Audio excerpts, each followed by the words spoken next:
at UK in a Changing Europe. Good evening, Catherine. Good evening. So, are you surprised by this, or was this bill so ill thought out that it was never going to work? It's a really good question, isn't it? So this bill goes by the rather unattractive name of the Retained EU Law Bill.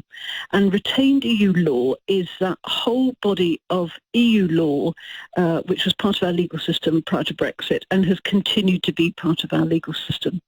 Now, the Brexiteers have made a big play about let's get rid of all of that law, which they argue is undemocratic and is holding us back and tying us down.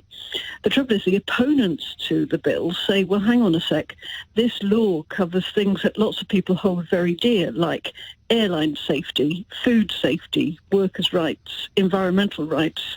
And the big problem with this bill is it had what's called a sunset provision, i.e. it turned everything off, but made almost no provision for setting up our own system of food safety, airline safety and so forth. And so what we're seeing is a fight between those who are essentially advocating a mass programme of deregulation and those saying, hang on a sec, shouldn't we go a bit more cautiously and think a bit more carefully about what we're going to do? Yeah, essentially 4,000 laws. There can't possibly be anybody in Parliament that understands or has taken on board what those 4,000 laws actually provide for. I mean, it's just, there's just too many. But you say 4,000 laws, but nobody actually knows how many laws there are. And so the government's been doing lots of work, civil service has been doing lots of work trying to dig out how many laws there actually are.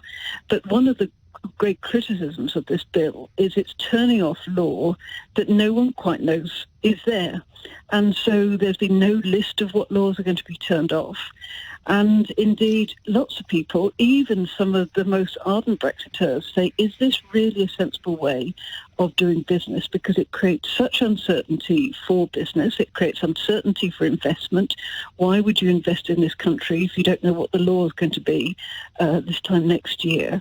And also, these laws are really central to the way we run our lives, about making sure that food is safe, making sure that gas appliances are safe, things that we absolutely take for granted and we expect the government to regulate for.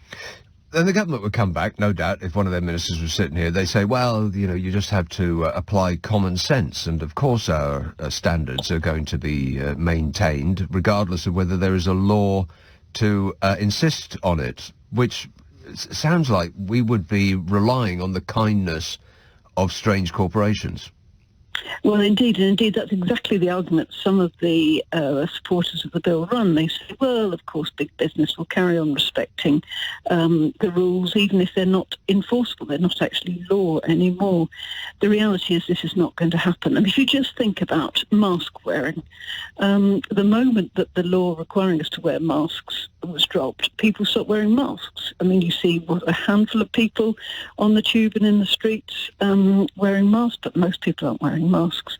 So without the backbone, the legal sanction there, people don't carry on complying with a non-existent rule, and why should they? So now I should say, the other thing the Brexiteers would say is, well, look, even though the headline is sunsetting, getting rid of those 4,000 rules, in fact, there's quite a lot of discretion for ministers to say, actually, we think we should keep lots of rules. And I'm sure a lot of them would be kept. But this brings us to the other argument, which indeed even some of the hardest Brexiteers agree with, which was the whole point about Brexit was to take back control to Parliament. Yes. And what you're seeing is that the bill gives considerable power to ministers to decide which laws they want to keep